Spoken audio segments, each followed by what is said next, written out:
Picture this. It's one of those freezing cold days, but you're inside, totally warm and comfortable, maybe sipping on something hot, and you're just shielded from all of it. It feels a little bit like magic, right? But it's not. It's actually the very end of this incredible, completely invisible journey that's happening all around us all the time. Now, have you ever really stopped to think about it? Where does all that wonderfully warm air even come from? How does it start out there in the freezing cold and end up here in your space so completely transformed? Well, today, we are going to pull back the curtain on that exact mystery. We're actually going to tell a story. And you know what? Our main character isn't a person at all. It's just a single, humble breath of air, and we're going to follow its epic quest from the frigid outdoors through this crazy mechanical labyrinth, all to complete one simple mission: to bring you comfort. All right, let's get into it. Every great story has to have a beginning. And our hero's story, well, it begins in the harsh, unforgiving world right outside your window.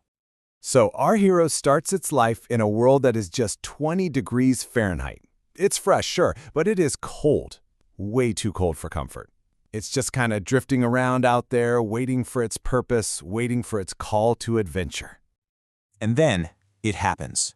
The building itself takes a deep breath. A powerful fan kicks on somewhere. And just like that, our hero is pulled from the outside world into the dark, humming intake of the ventilation system.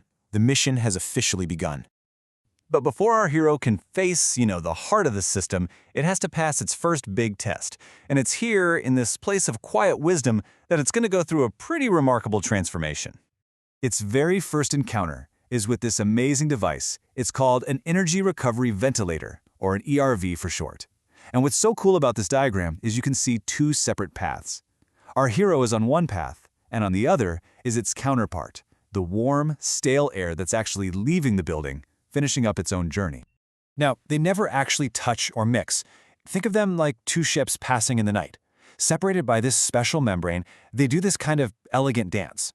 The outgoing air, which is warm from its time inside, basically passes its energy, its warmth, across that divide to our cold, incoming air.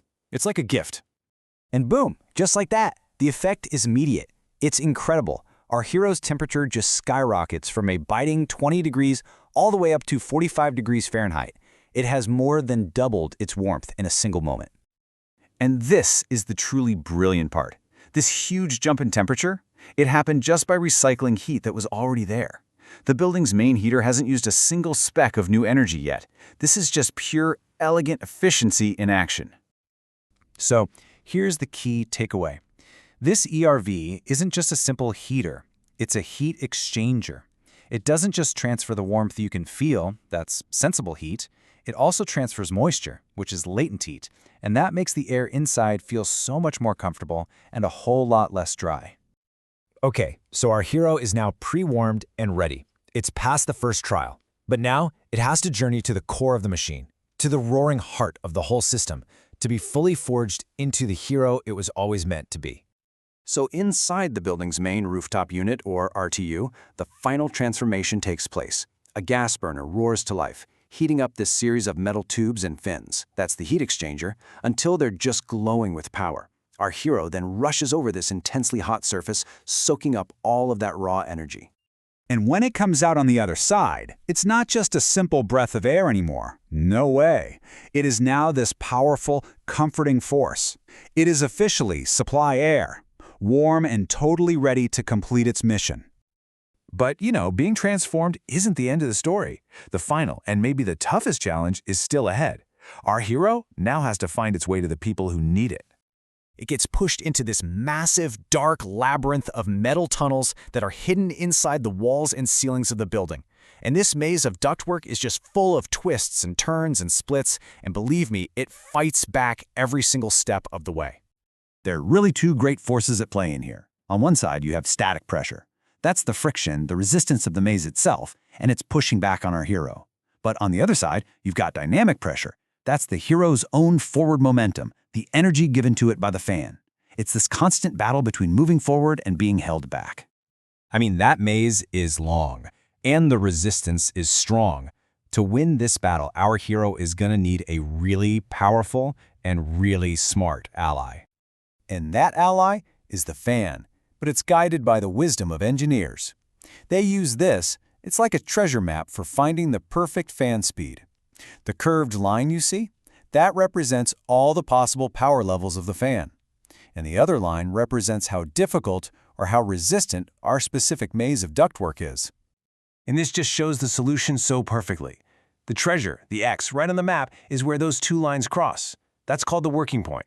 It's the absolute perfect fan speed that gives just enough power to conquer the maze without wasting a single drop of energy. It's the perfect balance.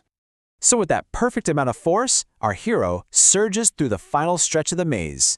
The end of this long journey is finally in sight. There's a faint light up ahead. And then, success. Our hero pours out of a ceiling diffuser, finally emerging from the darkness and into the room. It just silently spreads out, delivering its precious gift, its elixir of fresh, perfectly warm air, creating this pocket of perfect comfort. Its heroic journey is finally complete. We just followed one single breath of air on its incredible quest, but this silent, elegant process, it's happening constantly, all around us, which kind of makes you wonder, doesn't it? What other hidden systems, what other invisible heroes of engineering are out there working tirelessly right this second just to make your world a little bit better?